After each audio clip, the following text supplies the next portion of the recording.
How did y'all meet? I gotta know. The gram, man. So Be quiet. Yeah. You slid in the DM? Nah. So what had happened was, it was the DMs, but it was a little different. So what happened was, I was scrolling on my Instagram one day. Okay. Saw a picture of a guy that I was following, and she was in the picture, and I was like, oh, she fine. Oh, you took your guy's girl. No, he was an associate. I ain't know him like that. What's happening? No cap. We with AO, about to get a play. Oh, pull up to the table. Let's go. Yo, what's going on, fam? It's your boy, Anthony O'Neal. Welcome back to the table. It's Monday. And listen, y'all, I'm pumped about today. I got a phone call. I got a text message last night from one of my homies. She was like, Anthony, we're going to be on the show tomorrow, but we're going to fly in. I was like, you going to fly in the last minute? Her and her husband is in the building today, but before we get to them, don't forget we keep it real, relevant, and relatable. That's what we do every single Monday. I'm so excited to be here. But today, you guys, I really want to set today's show up a little differently. You guys know I'm starting to become very passionate in this whole relationship space. I am not a relationship expert. Y'all pray for your boy, because I'm still, I'm struggling. But I do believe that there are certain things that we should be doing during our single season to prepare ourselves for marriage. And I think I can talk about that single season. But I brought some relationship experts in the building today. So we're going to talk about money, and we're going to talk about the honeys. For the guys, okay? And the fellas, the brothers, whatever y'all want to call us, ladies. But, let's set this up. Researchers did a study. There's a recent study that came out on marriage and divorce. And they found that couples that argue about finances at least once a week are 30 times more likely to get divorced. That's rough. Then the likelihood of divorce increased by 45%, almost 50%, when spouses felt like their partner spent money foolishness. Foolishly, not foolishness. Foolishly. Now, for y'all single people, this is where I love to talk about. Like, how do we set ourselves up to where we're being wise with our money, we're being wise with our choices, we have a vision, we have a mission, and we make sure that that aligns with whoever we want to date. Because that's scary as a single man. I don't want to be in that 45%. I want to be in the other 55% where we're making it. So a lot of us want to get married and have families one day. And the last thing we want to do is get divorced. But money can be a big stressor. Not communicating can also add to that conversation. But the good news is it doesn't have to be that way. It doesn't have to be you. It doesn't have to be me. And I want to be respectful. Some of y'all are divorced watching this, and that's okay. Your next marriage is going to work. You're not going to have no issues. I speak that over your life. But today, I actually reached out to one of my friends because I was on her show, I want to say about a year or two ago. And I ain't going to lie. I did her show. And the ladies was coming for you, boy. I was like, good God, boy, where y'all coming from? Who is this lady? And then when I found out more about her, I learned about her amazing husband. And the brother got swag. So I'm like, okay, I see what's going on. So I literally said, I want to bring not just you on, but I also want to bring your husband on, because I understand when there's a good queen, there's a good king. When there's a strong king, there's a good queen. And I love this tag team duo. So listen, I'm excited to have Ashley Brown, and y'all ladies already know her, of Ashley Empowers, and her husband, my new brother, Carrington Brown. And we all know Ashley and Carrington are relationship experts. Now, they are probably one of the most solid, practical, knowledgeable relationship experts out there. I really do trust their wisdom because they talk about everything from money and how to get the honey. But what I love about them, and this is why I said, hey, I got to get y'all on the show, and I'm so happy that at the last minute, they're like, yo, we'll just fly out there and sit at the table literally with you, because just recently, this amazing couple paid off about $126,000 in debt in the last 3 years, you guys, during COVID. And some of those were student loans that some of y'all waiting on the government to pay for. Yeah, I know. Y'all upset. I know. I feel you. But they said, nah, let's attack it. Let's attack it. So, y'all, we're going to have a conversation today. Get ready. Tell your girlfriend, tell your boyfriend, tell your people. You need to get onto the table right now, because Anthony got Ashley and Carrington Brown at the table. What's going on, fam? What's up, brother? Hey, shit, let's go. The Browns are in the building. Yeah.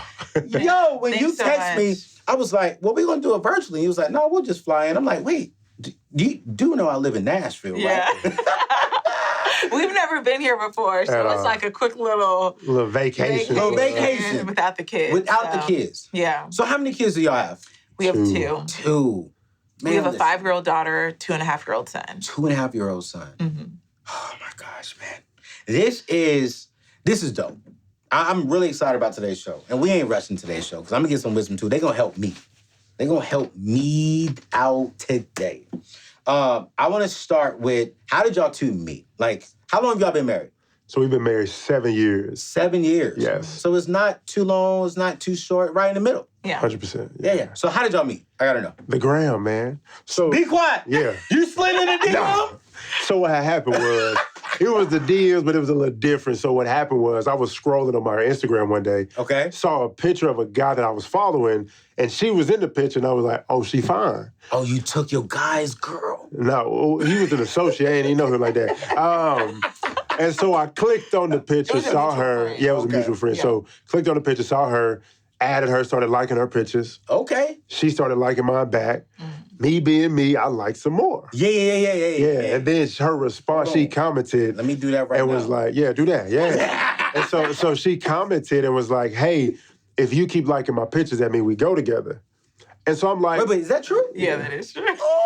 look, I feel like we just posted that on the reel, I think. Yeah. Yeah, it was just on there. But yeah, she said that, and I said, cool, I'm gonna hit you my number, hit me up. So later that day, I'm at Chipotle, man, I get a random text from this random number, and it said, how tall are you? That was her first question? First thing she said. Off the gate? How tall are you? And I said, I'm 5'10". Who is this? And she was like, oh, it's Ashley. The reason I asked is because I'm 5'8". And she tall, I gotta said, know. I'm 5'8", and you look 5'4" in your pictures. Yeah, So I you wanted to short. make sure I wasn't too tall for you. And now that was how it all started. That's man. how it happened. So if he was shorter than you, would you have still went out with him? No, if he responded 5'5", 5'6", it would have been ghosted. Ghosted, yeah. She should have asked that in the DM then. She should have because she got my hopes up talking about, yo, we go together. I'm like, all right, cool, we in there. Yeah. So wait, next day, what was going through your head when he said his height?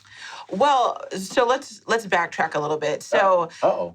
that was July 5th that happened. Oh. July 4th, I went on a full day fast because most people are barbecuing, hanging out with their friends. Yeah. And I was at a time in my life where I really desired to be married, companionship. I was feeling lonely. I was a little bit disappointed about relationships that I thought were going to end up in marriage. They didn't. Yeah.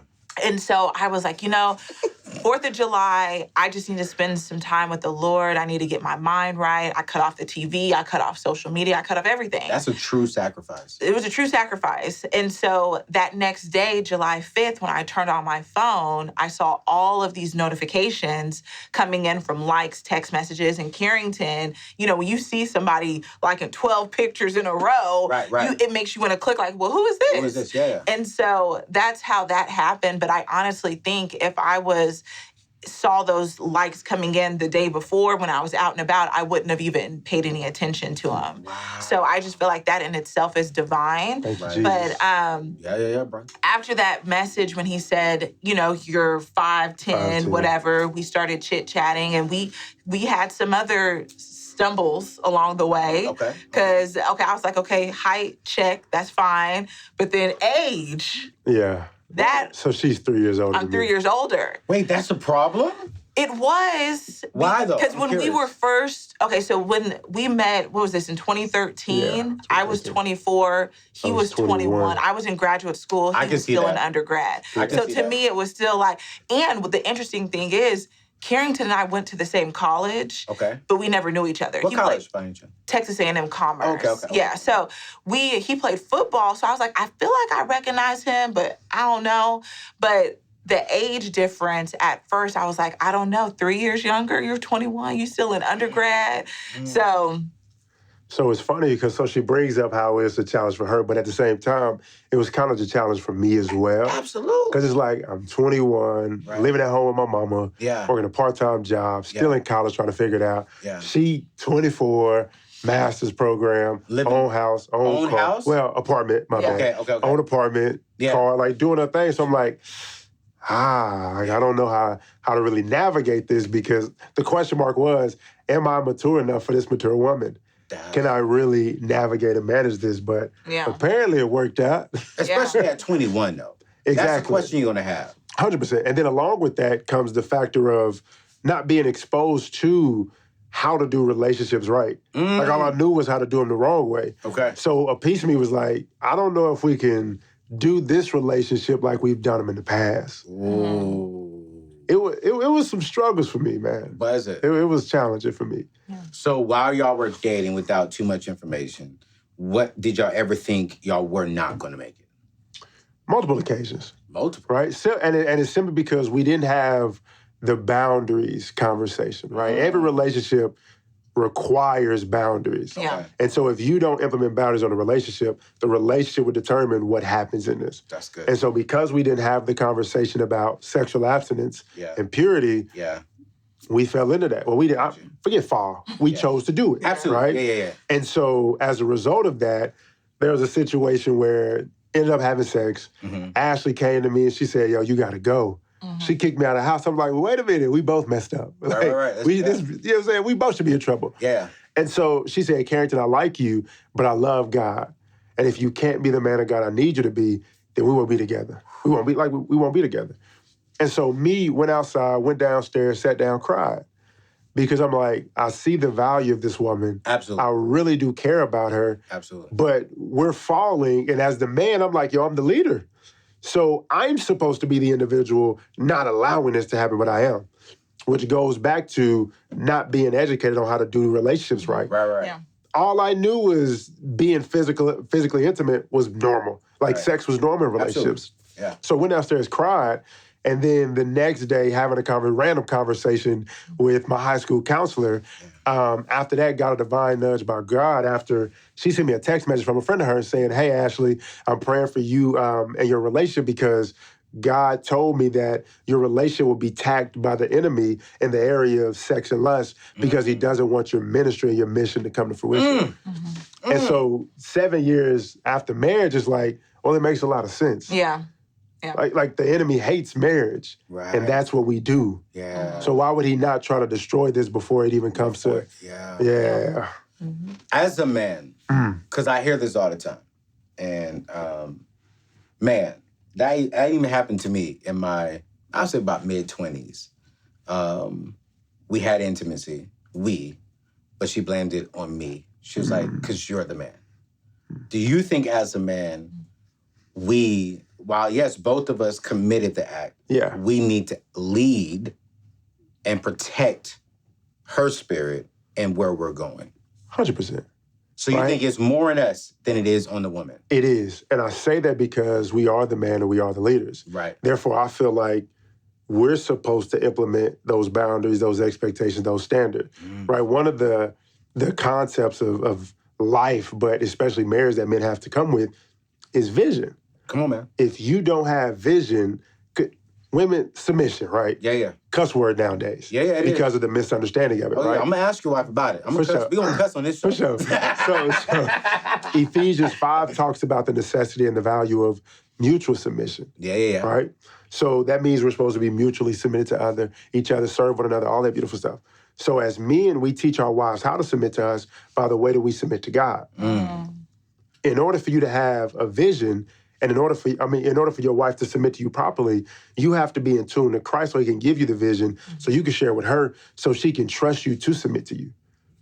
Right? And that's just how it is. So from that perspective, I 100% believe that it's on us as men, but because of the lack of education and being provided with bad examples, we don't know how to do it. Yeah. Like a lot of us, we really don't know how to do it. Right. Which is why when good men are molded and shaped and built up, like there's a responsibility of saying something. Yeah. Like don't just, because some people just bash men. It's like, no, like educate them. Yeah. Teach them. Yeah. Show them. Yeah. Because if you educate them and invested in them, then that's going to grow a new generation of men that have the understanding and have the wisdom and have the clarity and seek vision and mission and purpose and identity outside of the relationship so that when they get into a relationship, they already got the foundation in place to lead that woman properly. Yeah, that's good. And you was scared about this, man? Well, yeah. After a few conversations Come on, with man. Carrington, he's been deep forever. I'm like, So, what? yeah. 21, 3 years younger than you. What? That's the kind of man I want to be around. Yeah. He's the kind of friend that I am around. So he brought up the word submission. Mm-hmm. As a woman, why is that so difficult for ladies? Yeah, I feel like just because people think of submission as being married, or they think of submission that you're going to be married to someone who's controlling, who's they're your authority, you have to ask for permission and da-da-da-da. But I feel like the mutual submission is how our marriage has been thriving. Yeah. So I'm very independent. I own a business. Like, he's not saying, no, you can't do this or no, you can't do that. It's mutually, I know his vision. I know what we're working towards as a family, and we agree. You know, the Bible says, I forget the scripture, but how can two walk together if they don't agree? And I feel like submission is easy when you're agreeing with one another. That's good. So are you submitting to him? Are you submitting to the vision? Like, how does that work with submission going back and forth within a relationship? Because as a single person, especially as a single man, so correct me if I'm wrong, I feel as if I don't want my girlfriend to be submissive to me, but I do want to see if she can be submissive to God, because it will show me if she can be submissive to me. And so when I'm looking for those things, I don't see it. And then I'm like, yo, what's wrong? I'm like, I don't really see you submitting to nobody. You know, you don't submit to your daddy. You don't submit to your daddy. You don't submit to nobody but yourself. And then I hear this, I'm this independent woman. I don't need a man for nothing. And I'd be like, yo, I don't like that as a man. Like, I want you to have your own. My man ready, like, yo, let me talk. But I'm just saying, like, I don't want that as a man. Yeah. But then also, I don't want to be offensive to the woman. Like, yo, 100%. like, what you mean you don't need me? Because I need my wife. And so I call that toxic independence. Yeah. Right? So look, I had a client, right? And it's funny because she's happily engaged now. Okay. But she had gotten a relationship, and we were having a conversation during the session. She was like, Carrington, I think I'm going to leave. Why? Because I have this vision of man, and he's not that yet. And I'm like, really? Like, what do you mean? Like, I expect my husband to be like this, and this. He's not that. So I said, okay, how many of these examples were he exposed to? None. Okay, cool. What about now? Like, has he connected with anybody? Yeah, he connected with somebody. Is he growing and progressing? Yes. Okay, cool. So let's talk about your upbringing. Single parent household, just you, your mom and your sister, and then you would always be around your aunts and your female cousins. So I said, your comfort zone is women. Your comfort zone is women. You're not comfortable having a relationship with men because you grew up in an environment just of women. So it's uncomfortable for you to even be in a relationship with a man. Wow. And then the women that you grew up around talked about, you don't need a man. Ooh, be independent, this, that, and the other. Which is why I call it toxic independence. Yeah. Because independence says, hey, as an independent woman, I don't need a man to do anything for me. So good. Toxic independence says, I don't need a man to do anything for me, and I won't even let a man do anything for me. It's a difference. It's a huge difference. Yeah. What do you say to ladies watching? Because they're like, okay, she's over there shaking her head to her husband. But like, when you hear that I'm an independent, I don't need a man, and women, they don't really submit to nobody. And then they talk about, I ain't submitting to no husband. Like, what do you say to that single person that's saying that? Well, I would say that mindset is a part of their mindset. They're still single. So I believe in the difference between masculinity and femininity. Okay. And the deeper the polarity, the stronger the attraction. Okay. So, you know, that masculine vibe is, I can handle it. It's very strong. It's very focused. Get it done. Yeah. Where the feminine woman still can, of course, do her thing, but the masculine man is typically attracted to a woman who's more feminine by nature. Absolutely. And so what I'm saying is, if you want to be in a healthy relationship, you're going to have to learn how to navigate you're going to have to navigate balancing both. Yeah. So there's nothing wrong with being independent in areas of your life. There's nothing wrong with being focused and driven. But when it comes to relationships, the attraction is deep when it's opposite. When the opposites attract when it comes to the masculinity and femininity. And the deeper the polarity, the stronger the attraction. Oh my gosh. And it's interesting. I heard Mary Kay, I was reading a book of hers, and she was saying that how she ran her business was God first, her family, and then business. Okay. And when she was at the office, she had her CEO hat, her focused hat on, but when she got home, she didn't bring that same energy into her home. And I feel like that's very important to women to understand that as a woman, you have to learn how to navigate both. Not saying you can't be one or the other, but there's different environments for that energy. See, I got in trouble when I said that. I got in trouble. I told a young lady, actually, I told a group of people on Clubhouse. Yeah. I said, listen, men don't want you to come home. If you are the supervisor at your job, if you are the CEO at your job, at what you do, when you come home, we don't want the CEO wife. We don't want the supervisor wife. We don't want the doctorate wife. I want my wife. You know, my kids want their mother. I don't want you talking to me like I'm your 8-to-5 employee. That's why I hate the term I'm a boss lady, because I'm not your employee. So when I hear that I'm a boss queen, I'm like, oh, well, ain't one for me. Like, because you can be a boss, be a boss out there, but in the house, I'm not a boss. I'm not a CEO. My name is Anthony. I'm your husband. How do I best serve you? I'm a father. How do I best serve and raise my kids? I mean, I'm single. I'm Anthony when I come home. Yeah. You know, I'm not the personality. I'm not the public figure. I'm A.O. in the crib. Actually, I'm Bernard. That's my middle name. Yeah. You know, and it's like they say that's so offensive when they hear a man say, we don't want the CEO to come home. Because it's like, that's who I am. That comes with me. And see, that's the challenge. That's who I am, when in actuality it's not. But then along with that CEO mindset, the supervisor mindset, the reason why that's not conducive of a healthy household is because that's a consumer mindset. When you're a boss, when you're a CEO, when you're a supervisor, you're in a role with the focus of getting the most out of somebody for your gain. That's a consumer mindset. Relationships thrive off producer mindset. Like you said, how can I serve you? What can I do for you? So if you have that bossy supervisor mindset in a relationship, that's consumerism. It's not gonna work. It's not gonna work. Listen, this is a dope show already. I wasn't even gonna go there. These questions are not on my computer right now, okay? But if we got relationship experts and they're, young, Black, successful, thriving, I'm gonna take advantage of this. I'm just gonna take advantage of it. All right, so we talked about submission. We talked about the men. That was good. I guarantee some men right now are convicted. You know, like we have to step up. Am I wrong to think that men are the head of the household? You want me to answer? All right, cool. So here's the thing. So you're not wrong to think that. Okay. Because men are the head of the household. Right. Because God said it. Right. But at the same time, men have to understand, and Miles Monroe said this, men are the head of the house, but they're also the foundation. Oh. So they lead it, but they're also the individual that everything is built on, and all the weight and all the pressure is on. So it's like every blessing comes with a burden. If you want to be the head of the household, cool. That's a blessing.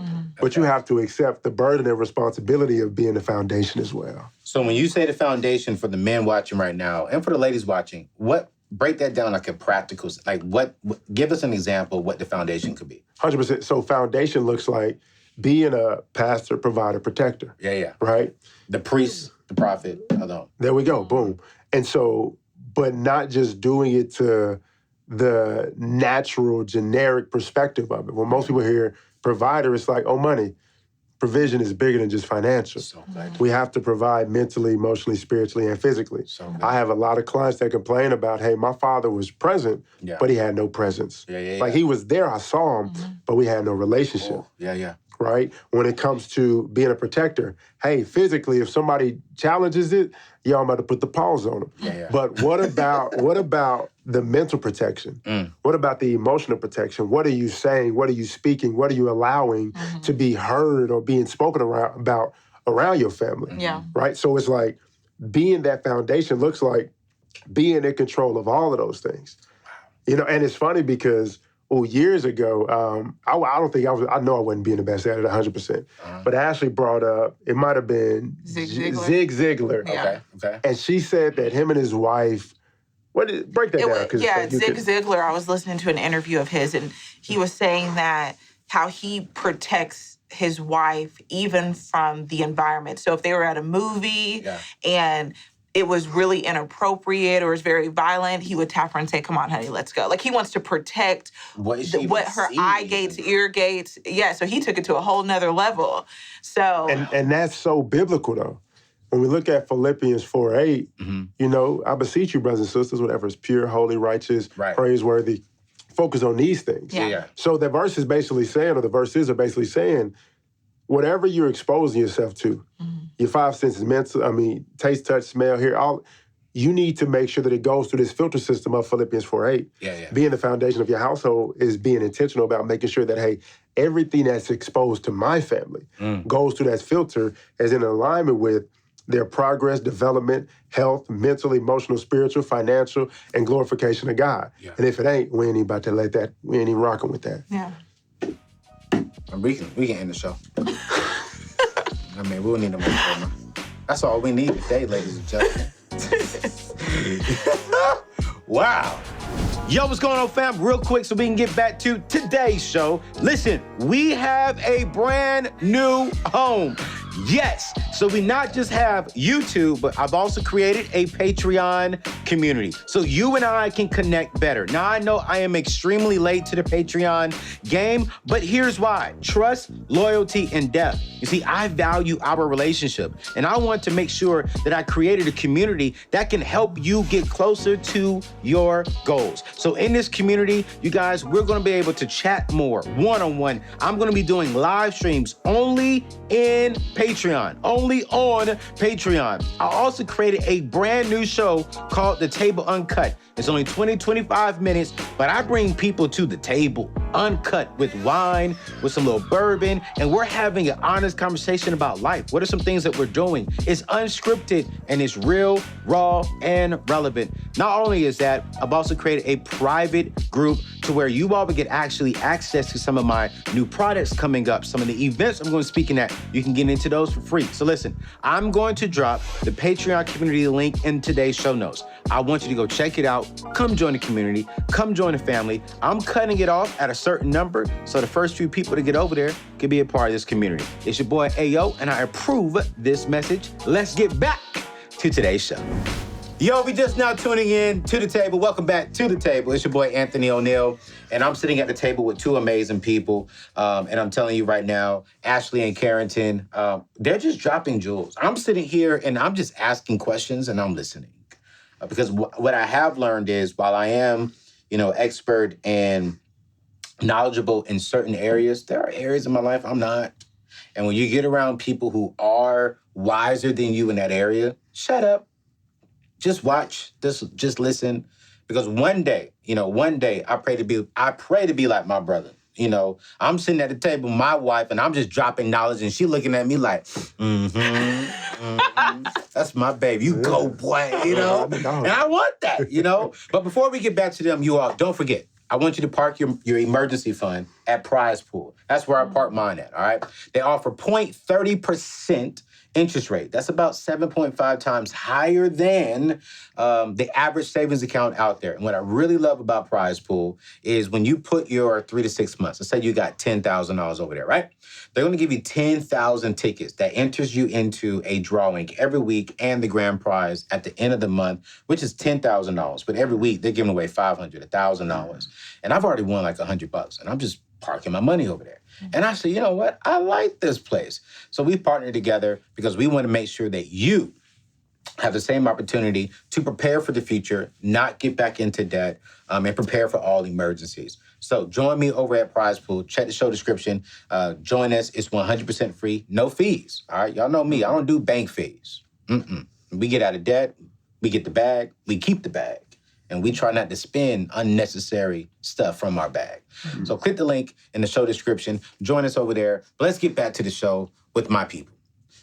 So, y'all dropping all this knowledge about, singleness and marriage and what it looks like. Let's get to what y'all just did. Y'all's post, was probably, I think my social media lady said, top 10 all-time posts when I reposted y'all on my page. Wow. Because y'all had 3 things, she said.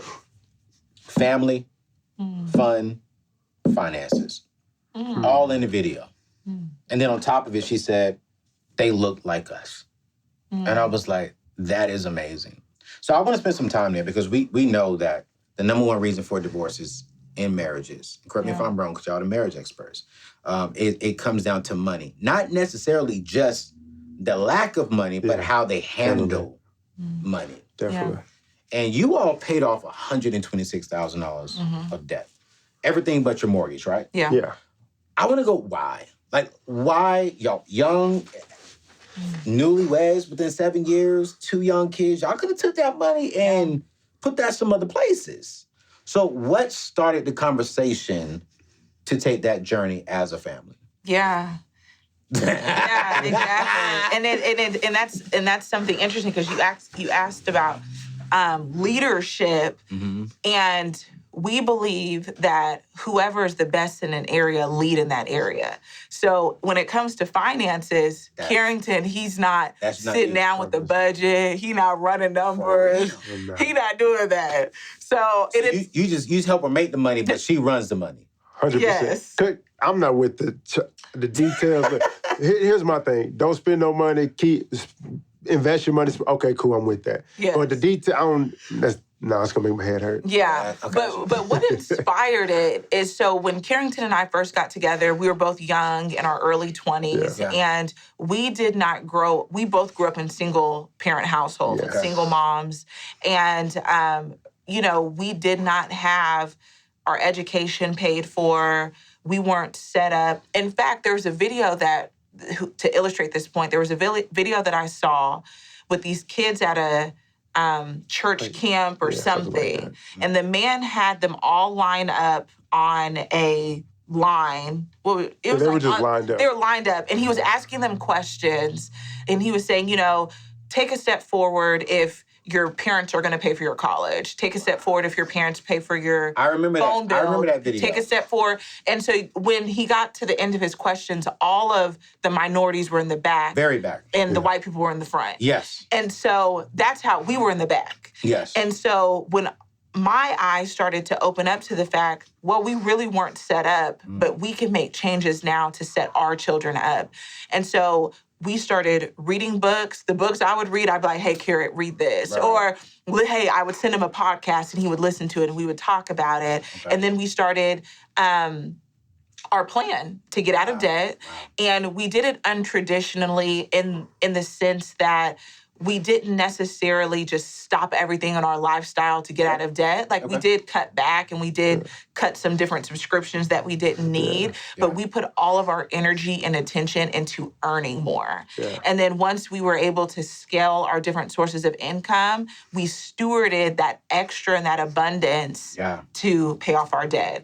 Wow. And doing that, it really has changed our legacy. So in a 2.5-year period, we were able to pay off $126,000 worth of debt, but it was really $149 because before we paid off that debt, we had to buy a new car. Yeah. But we paid for it like $20,000 cash. So cash. But we paid it for cash. So it wasn't debt, but it was just adding on to that expense. Yeah. Okay. But in that time frame, we were able to not only become homeowners, we were able to get an investment property. Yeah. We were able to start investing in our children for, their future. Yeah. And all of it is like foreign. So it's a beautiful thing because now our family and our siblings, and they're like, okay, now what are you guys doing? So we're educating people at early 30s. Wow. We're in our early 30s, but we're educating people that are decades older than us how we're doing it. Isn't that dope? It's amazing. I love it.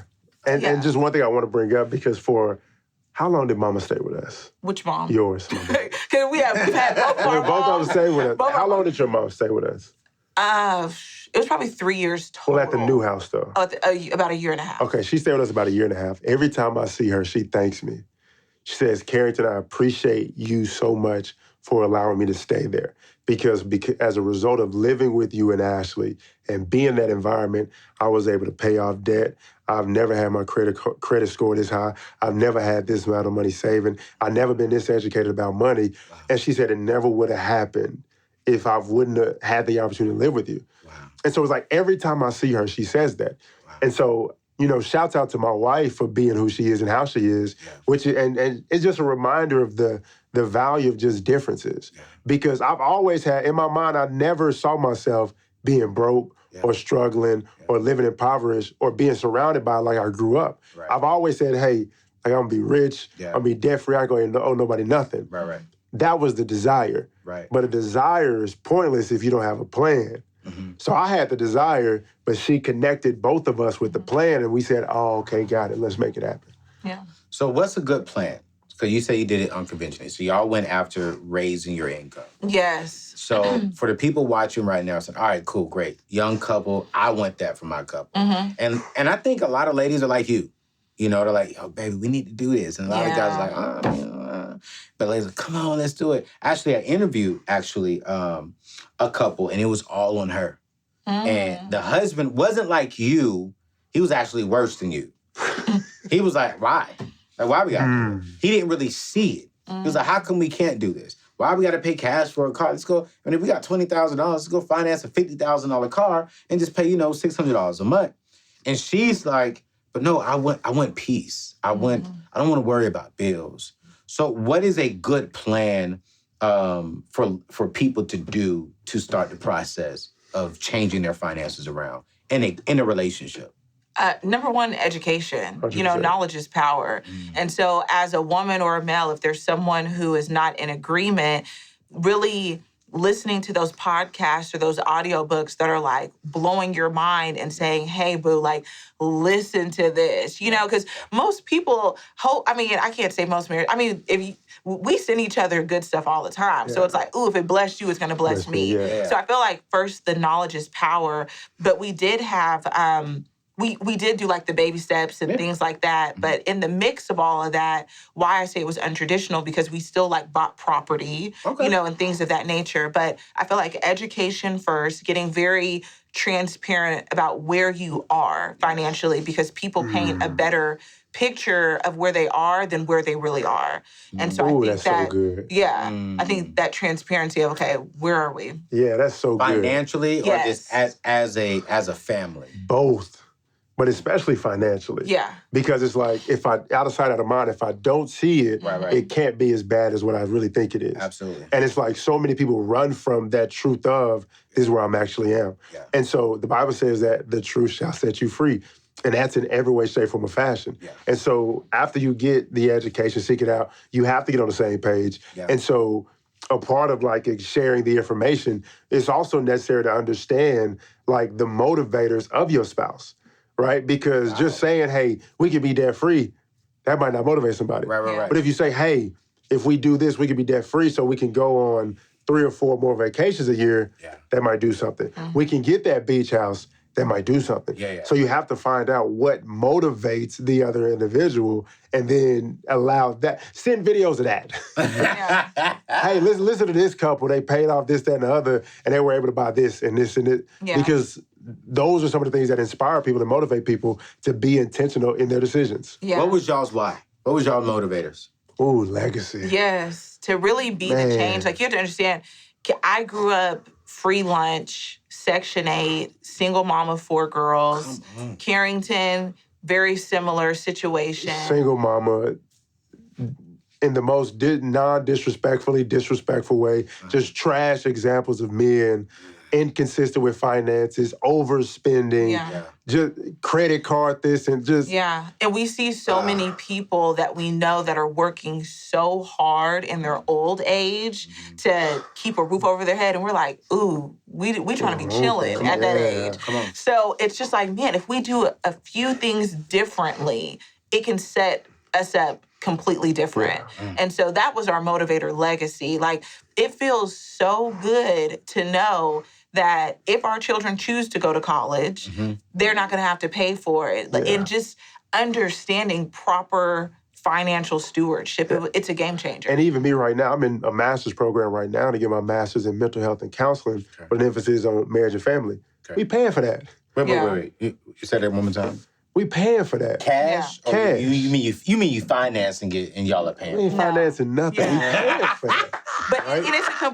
it's a complete mind, it's a mental shift. What I heard, it wasn't until a couple of years ago, I heard someone say they bought cars cash. Yeah. I didn't even know that was a thing.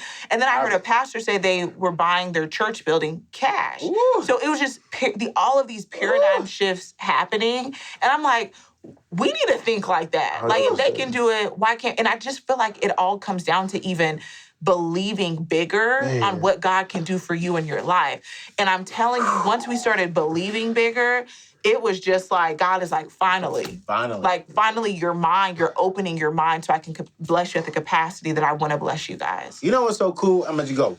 Just seeing y'all two right now as a couple, like y'all just vibing off each other. He was like, oh, go ahead, man. Yeah, I got something to say though. I mean, I love that kind of energy because I hope y'all see this, y'all. Y'all are on the same vision. And it's evident that, this is what we both want because both of y'all are excited about it. Yeah. That's dope. That's why this marriage, y'all gonna have the hard times, but that's gonna get y'all through. I'm gonna shut up. No, you good. I just wanted to add just two quick things to that. Yeah. You know, that why piece, I believe that it's the responsibility of a parent and parents to live a life understanding that, hey, your ceiling is going to be your kid's floor, right? Therefore, whatever you expose them to, whatever position you put them in, that's going to be their starting place. So Ashley has an executive MBA. Yeah. Their father's about to have a master's as well. Yeah. And a therapy license, and probably going to end up getting a doctorate as well. Right. So it's like, that's the standard. Wow. A couple of weeks ago, I said, hey, Chelsea, do you know what debt is? That's my 5-year-old daughter. She said, no, Daddy, what's that? I said, don't worry about it. You'll never know. I said, don't worry about it. You'll never know. Like, you'll never know. Because that's the mission, right? The mission is for you to have no idea what that is. The second thing I was going to say is this, when we talk about wise, it's our responsibility. Like, wise man leaves an inheritance to his children's children. Come on, man. That's about wisdom. Yeah. That's about understanding, responsibility, character. Yeah. But it's also about finances. Yeah. I believe that we as Christians have a responsibility to be the expression of the glory of God every day of our life. When I talk to people about winning souls for the kingdom, I say this, y'all gotta understand, you can know the Bible all day long, but if you don't live a life that inspires the people that don't believe in God to follow him, give up the scripture because it ain't working. Like, you're giving them scripture that you ain't even applying or seeing the fruit of in your life. Yeah. So give it up. So I tell people all the time, hey, and this ain't prosperity gospel at all. Yeah. You need to be massively successful in everything that you do. Come on. My man Miles Monroe talked about the value of influence. You can't be influential if you ain't got no success. So whatever you do, you need to be massively successful. Yeah. Because as a result of you being massively successful, the people that don't believe in God, that's what they care about. Things, experiences, money, attention, fame. The more money, the more attention, the more fame you get, the more people that don't believe are going to follow you. Absolutely. And eventually you're going to be on platforms like this where there may be people that don't believe. And they're like, man, I want an experience like that. Hey, how does that happen? Jesus. If I had to give you one key, the key is Jesus. Accept Jesus Christ as your Lord and Savior, and you good. Wow. Listen to him, follow your divine nudges, and he gonna lead you there. He got you. And you ain't gonna have to kill yourself to get it. That's true. Yeah. The blessing of the Lord brings wealth without painful toil.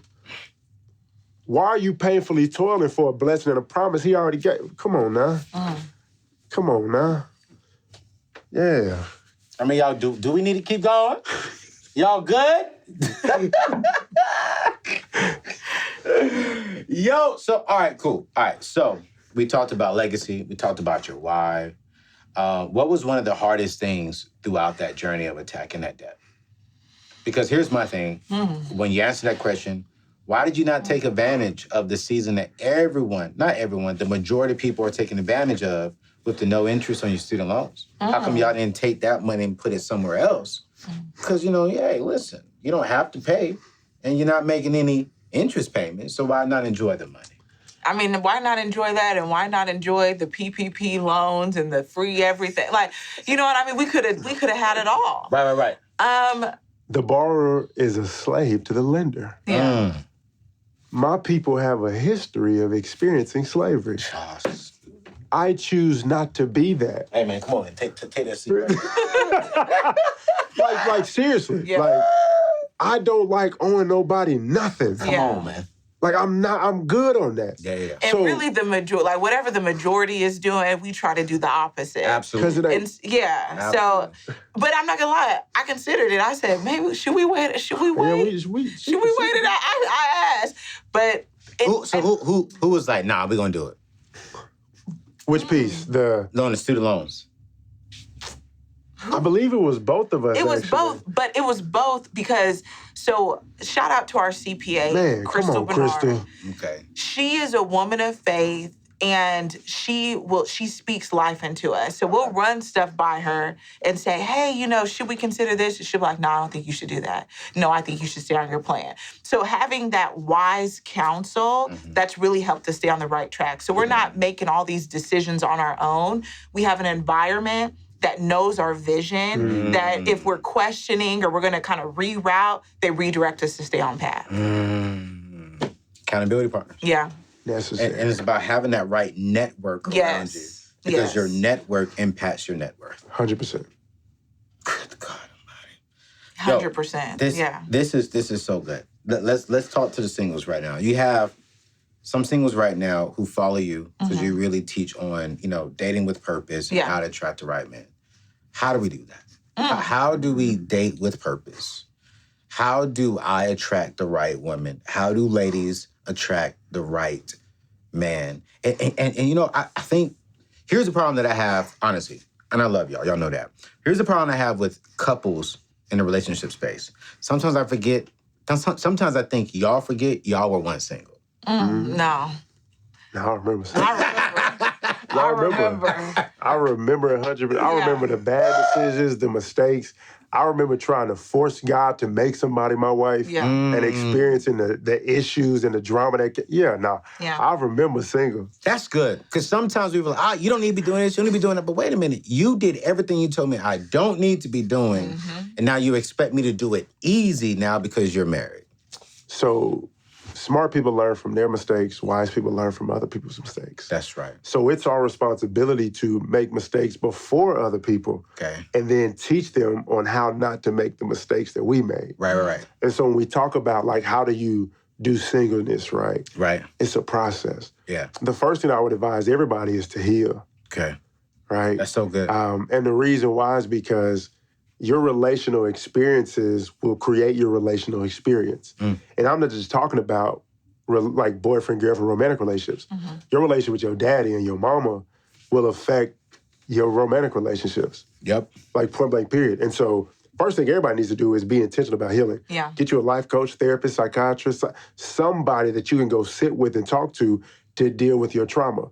Because pain navigates. Anger, sadness, frustration, it navigates us. So you got to be intentional about your healing, right? Next thing I would advise that you do is reconstruct your relational beliefs. How is a relationship actually supposed to be? Because the number one issue with relationships in America, well, in life, everywhere, is the miseducation of it. We learn how to do relationships from our primary examples, which are normally our parents, which parent us the way that they were parented. And so if I see this relationship and it's toxic and unhealthy, then that's going to be my normal and my definition for love and relationships. And the media shows that. And the media. Yeah. So I'm going to pursue that for a relationship so that I can experience what love actually looks like. Yeah. Because he cussed her out. Yeah, he put his hands on her. Yeah, she talked to him crazy. Yeah, she burnt up his clothes, threw his stuff out the window, but they said they love each other. So this has to be the definition. That's the way the mind works. This has to be the definition. So you have to reconstruct your definition of relationships and love. Yeah. Because most people say love is a feeling. When the Bible says love is patient. Come on, man. and kind. Yeah, and I feel like the expectation piece, but for what I would say is decide what you want, and your actions need to reflect your true desire. Because a lot of the women that I speak to, they want to be married, they want to find this certain type of guy, but they're still having these low-key relationships with these people that aren't marriage-minded. Wow. And so if you want someone who's marriage-minded, then you need to only say yes and entertain people that show you that, and they're living a lifestyle that reflects that. So, but I mean, at the end of the day, we're single. We've had relationships with people, and I just encourage people to enjoy the process. Yeah. Thank you. You know, I just feel like when you're putting so much pressure and it's just, people are so extra, it's repelling. But if you just enjoy the process, if you're dating with purpose, which is dating with the intention to be married, but you also are keeping a realistic pace of the relationship, because so many people will meet someone and they're texting their girlfriends that I've met the one. And then after the third date, it ends up not being the one and their heart is broken and they feel disappointed. So I always tell women to let A be A, let B be B, keep a healthy pace of a relationship and enjoy the process. Enjoy the process, ladies. Stop rushing that brother. Seriously. Yeah. No, I'm being serious, man. I had one lady, man, she was like, week 3, I love you. I was like, whoa. You don't know me to love me. Yeah. And love, like you said, it's not a feeling. So do you just really like me? But love? Yeah. Well, that infatuation is tricky, man. Don't get me started about my stuff, man. That's why y'all here to help me out, because I know I need help. I need wisdom in that area. And I watch y'all stuff all the time.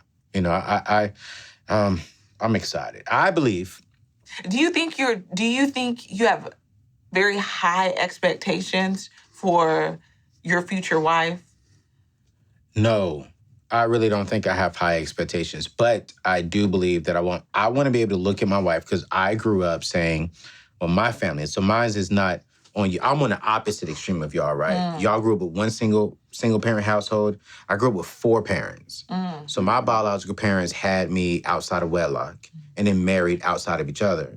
So I have 4 loving parents who love me all the same. And I love them equally, 25, 25, 25, 25, 100, 100, 100, 100.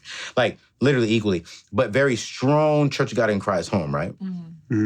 So their analogy of marriage growing up was, do not focus on looks. She doesn't have to be all of that to you. And I'm like, yeah, nah, I can't do that. So one of the things that I do, because they're like, looks fade, but God doesn't. And I'm like, wait. I understand that God don't fade, but why does she got to fade? You know what I'm saying? Like, how come I can't grow and enjoy the beauty today at 25? And no, I'm not 25 today, but at 37 today, and then at 67. So the only expectation that I have, honestly, in a marriage, I have 5 S's. But I'm going to say it right here on the show. This is so funny. She got to be saved. She has to be skilled in some area in life. I don't want a lazy woman. She has to be sweet. She has to be smart. And a lot of people frown when I say this, and she has to be sexual.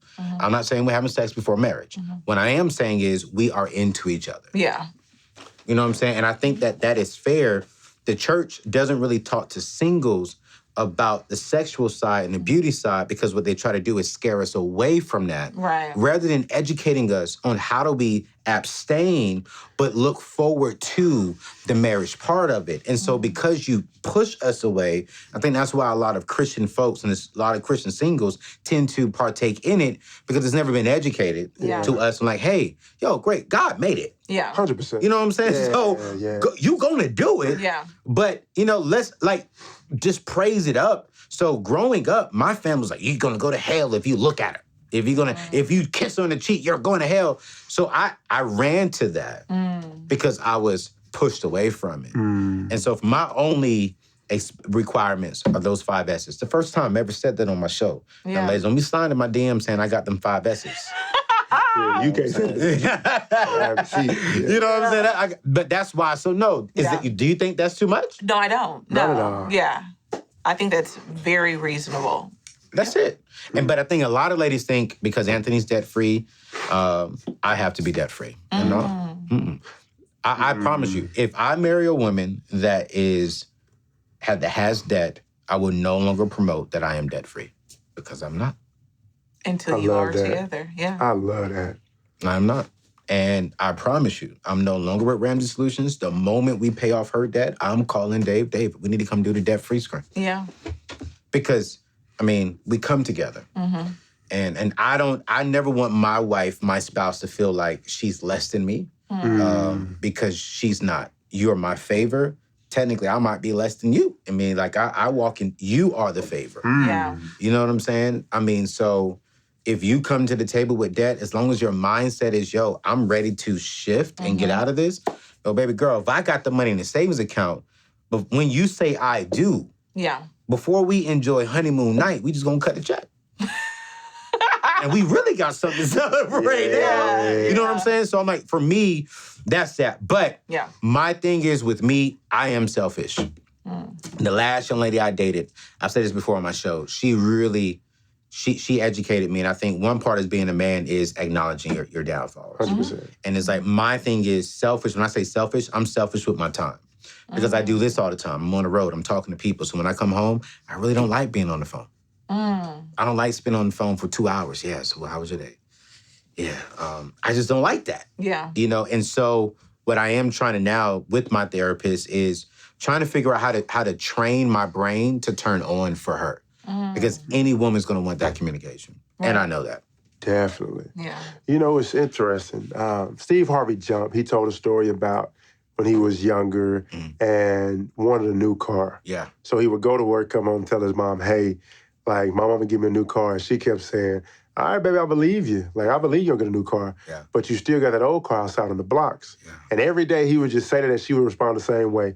And so one day he came home and said, Mom, I'm gonna give me a new car. Like, I'm gonna give me a new car. And she said, baby, I believe you, but you got them car on them blocks outside in the garage. And one day he said, why do you say that every time I say I'm gonna get a new car? She said, because it'll be very hard to get your new car with your old car in the way. Ooh. So as soon as he got the old car out the way, I think it was like 2-3 weeks later, he got a new car, right? Yeah. I say that to say this. One of the biggest challenges that people have to understand that comes with relationships is the necessity of redoing everything, rebalancing everything to be able to create space for that. Yeah. Because you could be 100% prepared for it, ready, mindset, perspective, like ready. Yeah. But haven't made the adjustment in your life in some way, shape, form, or fashion, or lifestyle in some way, shape, form, or fashion, to where the person that you desire or desires you has the space to even be in there. Yeah. So I'm with your therapist. Hey, man. Listen, I'm working on it. I see my therapist twice a month because I know that I am I have flaws. Yeah, we all are. And I don't want to walk into a marriage thinking I got it all. Yeah. Because I have success over here. And I think oftentimes people who are successful, we put all of our flaws up underneath it and we think our success hides it when honestly, it really doesn't. It actually elevates it more. And when she said that, man, she said some things about myself that was true. And I was like, okay, all right. And it was hard because I really did think we were going to get married. And when she said that, and I was like, all right, cool. I was hurt, went to my therapist. She said, all right, cool. You can't get that back. But the next one, you can keep that one. But we got to fix you first. Yeah. And I was like, let's do it. And it's hard as a man to sit there, be told about yourself, and then come home and look in the mirror and tell yourself, we have to fix that on a regular. That gets to my pride, man. I understand. Yeah. But I know that if I fix it now, it makes me a better man for my wife. And I want to be the best man possible when God puts her in front of me. And I never want to be like, dang, I didn't steward my single season correctly because I was prideful. And then now when I'm with you, now I can't steward my single season. Now I got to steward us while fixing me when I could have fixed me back then. Ooh. And so that's the Good. part that it just it gets to me. Like, and that's my why. It's like, all right, it sucks. It hurts. And when I gotta bite my lip, like, ooh, that's me? Ugh. But you know what though? Even from when I get constructive criticism about myself, I learn to be like, all right, cool, thanks. Some of it, I'll let it go. But some of it, that's real. Yeah. Let's work on it. And I know when I get married, I'm not gonna be perfect. But at least I'll be better because when I was single, I was listening to people like y'all. I was working on my finances. I was working on my spiritual journey. Yeah. I was reading more books. I wasn't just on YouTube, on Instagram, looking at people's lifestyles, trying to fake it. But I was really preparing myself for the husband season, the father season, the inspirational season, all that. So y'all are amazing, man. Y'all got to come back. Y'all got to come back. So you just launched the class. Yeah. Is the class still available? Can it get a part of it now? Yeah. So for women who are wanting to connect with a marriage-minded man, even if they don't have any prospects in sight, I'm teaching a free training. It's called the dating algorithm. Okay, y'all. Yes, the dating algorithm. So I'll give you the link. Maybe you can link it down below. It's free, and it'll really help women understand what they can be doing now to steward this season. The dating algorithm. Yeah. Y'all ladies, do you have some of that for us, brothers? Working on it. And I say that because one thing I've realized is that men don't really pursue education in a relational space that often. They don't. They don't. Yeah. Like, we really don't. Is it because it's not hard for us to find a woman? I think it's hard for us to find the woman. Yeah. But it's not hard for us to find a woman, so we don't feel as if we need the education. Exactly. That's 100% the problem. And a lot of people don't feel like they need to improve. Like, you're rare. I think it's 10%. I know I do. Yes. But a lot of people don't realize that they can improve. Like, they don't have the mindset, I'm trying to be the best husband I can be. Oh, so, I mean, you're a unicorn. Yeah, you're different. Like, but it's a great thing. But I have, like I said, I'm on the opposite. I have two fathers that were not perfect at all. I know both sides of my fathers and parents. They thought about separating. But I never saw my fathers do my mother's wrong. Wow. I never saw my fathers do their kids wrong. Yeah. And like, for me, I have to be every bit like what you said. I'm starting where my father is stopping. And I'm like, I gotta stay on that bar. Yeah. And I watched my father sacrifice. My father said something too about love. He said, love is not really a feeling. He said it's patient, it's kind, but it's also a choice. God loved us so much that he gave the choice. He did a choice to die for us. I gotta die for my wife. And I'm like, oh man. He was like, so when I hear people say I fell in love, it's like, so you fell in love? He was like, no. I made a choice that Terry Ross, Ann Givens, that's my wife. And I am going to love her when I don't want to love her. I'm going to love her when it's hard to love her. And even when I feel like walking away, I made a choice to love her, because if God did it for me, and if I chose her, I can do it for my wife. Wow. And I'm like, okay, man, I got to make the choice. But before I can make that choice, I know I've made so many mistakes in relationships. And I'm just like, and I'm going to make more. But I just want to make sure I can eliminate as much as I possibly can. And one of them won't be money issues. I want y'all to see her ring. Put her on this camera right here. Put that ring up there. Y'all see? He ain't make no issues neither. This man said, look at here. I'm younger than you. You know what I'm saying? I messed up, but here, give me that hand. Yo, man, we are going to drop all of their information below. I'm telling you, there are a lot of couple relationship experts out there. Some of them, I'm like, okay, cool. But literally, I told you, I've been following their stuff. I love what they're doing. You're going to laugh. They're going to be relatable to the culture. You're going to get biblical advice, but you're also going to get the practical advice that you need, not just in the relationship space, but in the money space as well, because, that's her heart. You know that. But then you heard his wisdom. So listen, I'm going to drop all their information below. Yo, tribe, go rock with them. Go follow them. And make sure you go check out the podcast from when was it, a year ago? Yeah. About a year ago. We can link that down below, too. Yeah, we'll link that down below, too. That was a good conversation. It was. She asked me some hard conversations. I was like, great. I mean, what are you doing, Ashley? The questions were good. And I think it was because of one of my viral videos. She tried to check me on one of my viral videos, but I had to let her know respectfully because I know her husband probably got a gun on him somewhere, so I ain't want to be rude. But yo, I love you all. Thank you all so much for rocking with us, man. Please, please, please, y'all, hear me clearly. Go check out their stuff. Subscribe to her podcast, subscribe to their YouTube channel, subscribe to their teachings and to their wisdom. And I promise you it'll help you out. Ladies, she's gonna teach you how to get a marriage-minded man. Not a little boy in a grown man's body, not just a man, but a marriage-minded man. Wow. Y'all better go get it. And whenever you get done with one of them, send them my way. Okay. Goodbye, y'all. We'll see y'all next week. Peace out.